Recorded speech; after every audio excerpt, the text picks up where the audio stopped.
Hey, what's up guys? Pretty clickbait title, am I right?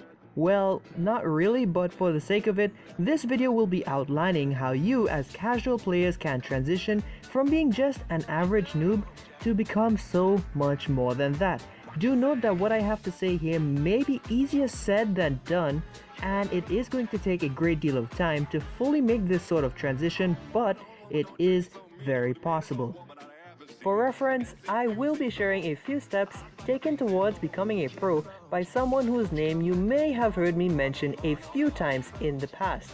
I'm talking about my bro JD's Gaming, and also I'll be including my own thoughts and advice on the matter. So with that disclaimer out of the way, let's get right into the video. Alright, so to start things off, let's take a look at our topics for discussion. Today we'll be looking at some basic tactics, studying the meta, deck mastery, competitive involvement, and also JD's journey. Okay, so let's first look at the basic tactics involved with self-improvement. When one thinks of the basics of self-improvement, several things may come to mind, such as reviewing replays, watching better players play, learning all major and minor interactions between cards, and also battling better opponents more frequently. So let's run through these points quickly. Reviewing replays is an essential part in learning from your mistakes, as you need to first identify what your mistakes in any given match was before you can begin learning from it. You can even ask players better than yourself to help you analyze these replays to help you pick up on where you may have gone wrong at any given time.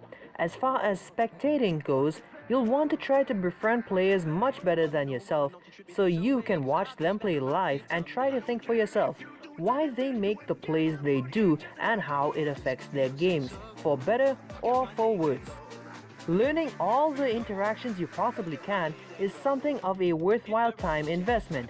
Think of it as the sturdy foundation for a solid structure that you can build on to further your skills in game, as many of these interactions can be the thing that either makes or breaks you in any given match. Being good at your trophy range is one thing, but if you never tackle tougher opponents, it's unlikely you're going to realize all the ins and outs of the game anytime soon to reference when the pressure is on. Now that we've touched on the basics, let's move on to some more advanced things. If you're unfamiliar with meta, it's pretty much a concept that describes the things in game which are both very popular and allowing for a high win rate overall. Both cards and decks can be meta depending on the state of the game, and the presence of balance changes as well as the inclusion of new cards to the game tends to shake things up a bit from time to time, giving birth to new decks which may render old meta decks either less viable or just flat out useless depending on how bad things are. With this being said, some meta decks never die out, as we would see timeless decks such as the 2.6 Hog Cycle deck and variants of Motorcycle, which are always being ever so popular and favored by free-to-play individuals in the community if they wish to push very far very quickly. If you wish to follow the meta, then it's key that you tune into content on YouTube made by influencers such as CWA Mobile Gaming, where the current trending cards and decks are always a topic being discussed. Alternatively, you can pick up on new and upcoming meta decks by studying the data presented to you by Royale to learn of the best decks based on different criteria, such as their win and usage rates on both ladder and even challenges. This is something that takes time and a lot of commitment. Maybe you've grown fond of that one deck and only been sticking to a specific variant of it at best. While this in itself is good for becoming better with any one specific deck, it's always a good idea to expose yourself to other kinds of decks, even if they're outside of your comfort zone. Think of it like this. If you as a player needed to play in a competitive bracket and you're known only for one type of deck, then chances are that your opponents will take a gamble on preparing hard counter decks for you to face, which will make it that much more difficult to win.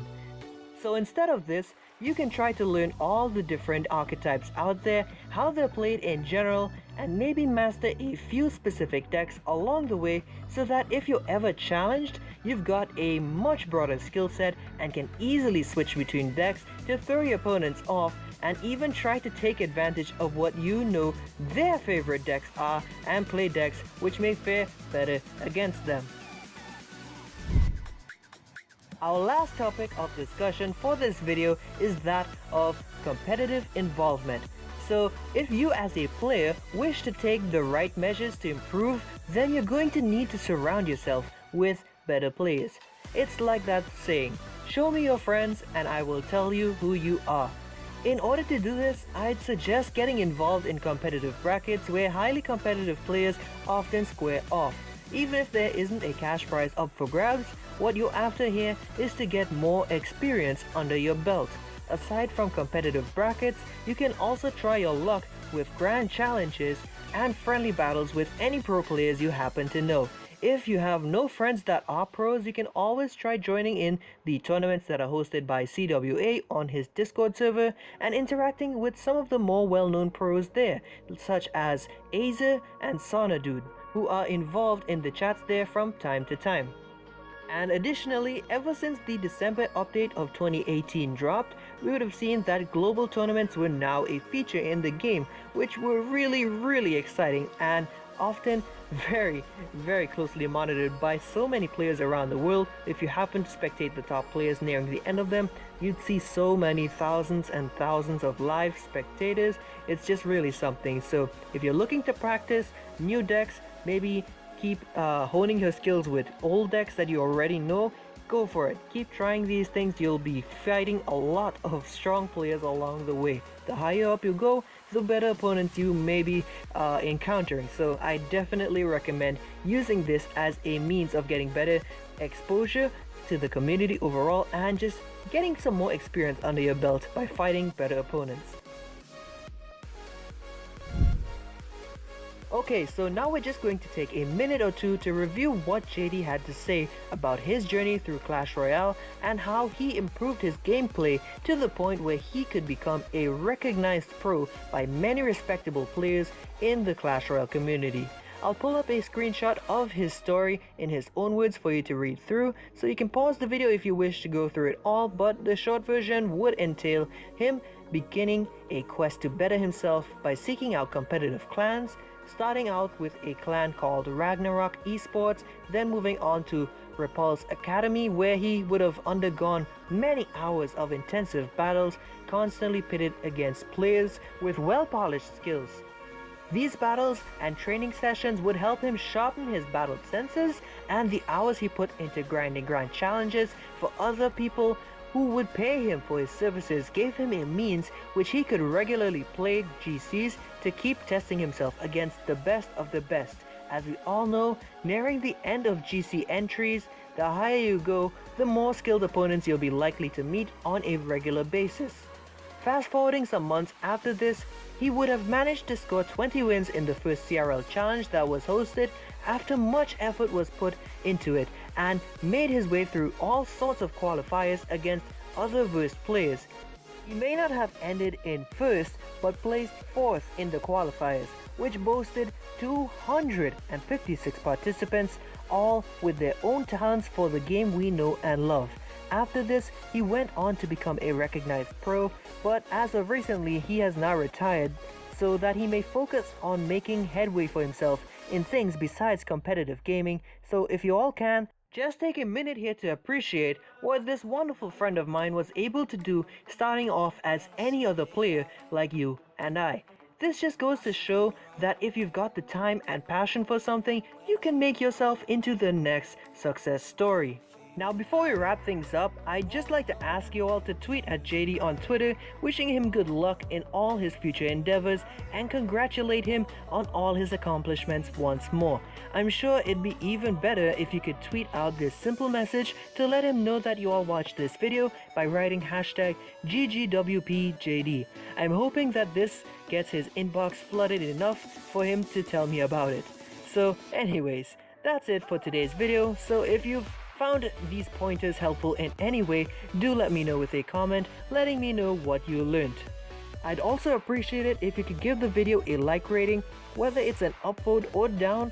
Please do let me know what led you to your vote and comment it down below so I know what I'm doing right or pray tell wrong with these videos in your opinion.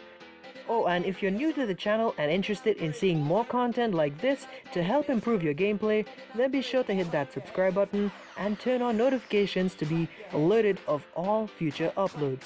A playlist of other videos of interest can be found in the description and pinned comment down below, which should contain all sorts of other informative videos to help you take your skill to the next level, and it will be updated more as I post content over time. So with that being said, thanks again for watching everyone, and I hope to catch you all in my next video. Peace out, guys.